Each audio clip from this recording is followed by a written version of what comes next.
Žinios lengvai. Remia Telia.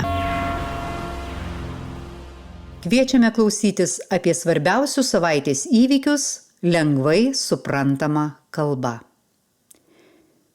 Paryžiuje vyko olimpiada.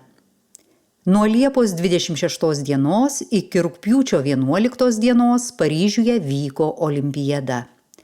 Paryžius yra Prancūzijos miestas.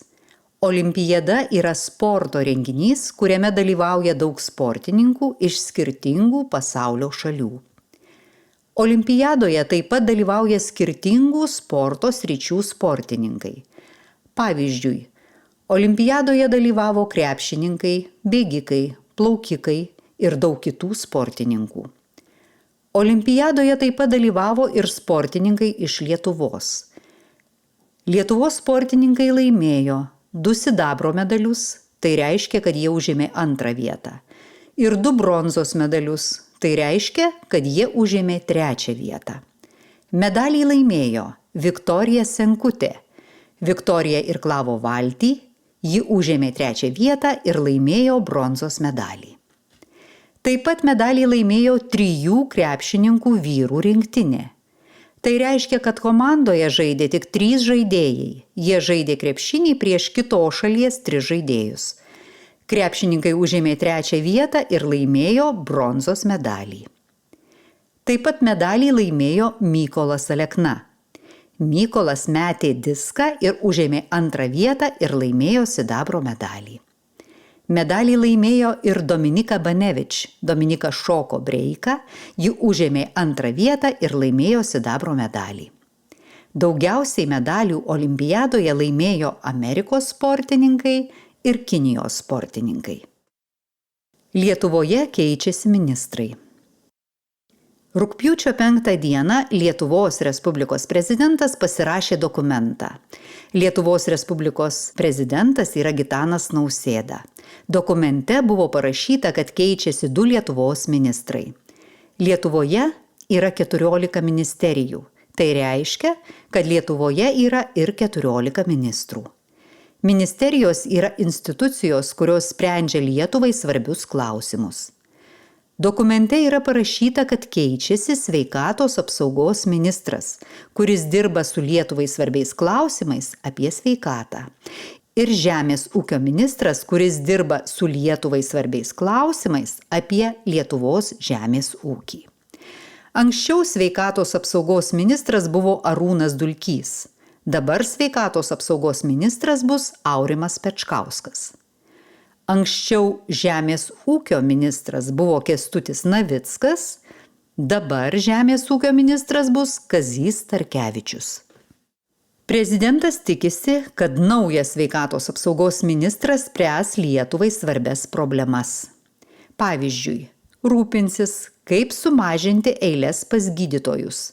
Dabar žmonėms reikia labai ilgai laukti, jeigu nori apsilankyti pas gydytoją. Ir kaip padėti žmonėms nusipirkti labai brangius vaistus. Kartais žmonės serga labai sunkiomis ligomis, pavyzdžiui vėžiu. Tada žmonėms reikia vaistų. Tačiau tie vaistai yra labai brangus. Žmonėms reikia pagalbos, kad galėtų juos nusipirkti. Prezidentas taip pat tikisi, kad naujas žemės ūkio ministras bendraus su visais Lietuvos žemdirbiais. Tada ministras išgirs, kaip gali geriau padėti Lietuvos žemdirbiams ir rūpinsis, kad ūkininkai galėtų pildyti mažiau dokumentų. Pavyzdžiui, jeigu ūkininkas nori gauti pinigų iš valstybės, kad galėtų rūpintis savo ūkiu, jis turi užpildyti labai daug dokumentų. Ūkininkai sako, kad šių dokumentų yra per daug. Jie nori pildyti mažiau dokumentų. Plastikinių indų naudojimas. Seimas uždraudė plastikinių indų naudojimą dideliuose renginiuose, pavyzdžiui, koncertuose, taip pat degalinėse, kavinėse. Seime dirba žmonės, kurie priima Lietuvos įstatymus. Vėliau šių įstatymų turi laikytis visi Lietuvos žmonės.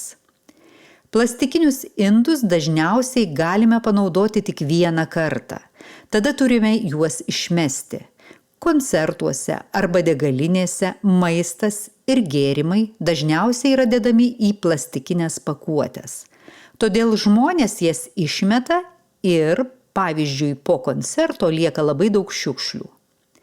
Nuo 2025 metų gegužės mėnesio dideli renginiai ar, pavyzdžiui, degalinės maistą ir gėrimus galės dalinti induose, kuriuos galime naudoti daug kartų, arba dėti į indus, kuriuos atsineš pats pirkėjas. Tai reiškia, kad žmogus galės atsinešti, pavyzdžiui, savo puodelį į koncertą. Taip pat, pavyzdžiui, renginiuose indą žmogui galės duoti, už kurį jis turės susimokėti. Kai žmogus išgers, pavyzdžiui, vandenį, jis galės indą grąžinti ten, kur pirko vandenį, pavyzdžiui, kavinėje. Tada kavinė turės jam atiduoti pinigus už indą. Fotografijų paroda. Lietuvos negalios organizacijų forumas kviečia į nuotraukų parodą. Lietuvos negalios organizacijų forumas yra organizacija, kuri padeda žmonėms su negale. Nuotraukų parodos pavadinimas yra Motinystė ir negalia. Parodoje bus daug nuotraukų apie mamas, kurios turi negalę ir augina vaikus. Forumas 2 metus domėjosi, kaip mamoms su negale sekasi auginti vaikus, pavyzdžiui, ar joms užtenka pagalbos. Forumas atliko daug tyrimų, bendravo su kitomis organizacijomis, kad galėtų geriau padėti mamoms su negale, kurios augina vaikus. Ir sukūrė parodą, kurios pavadinimas yra Motinystė ir negalia. Parodos atidarymas vyks rugsėjo 12 dieną nuo 14 val. Iki 16:30. Paroda vyks Vilniaus miesto savivaldybėje 2 aukšte. Vilniaus miesto savivaldybės adresas yra Konstitucijos prospektas 3. Žinias lengvai suprantama kalba rengė Irma Jokštytė Stanevičienė ir Miglė Baltrūnaitė. Žinias vertino Rūta Latvytė ir Olga Podzemelnaja. Žinias skaitė Lina Žaltauskaitė. Žinias lengvai suprantama kalba remia bendrovė Telia.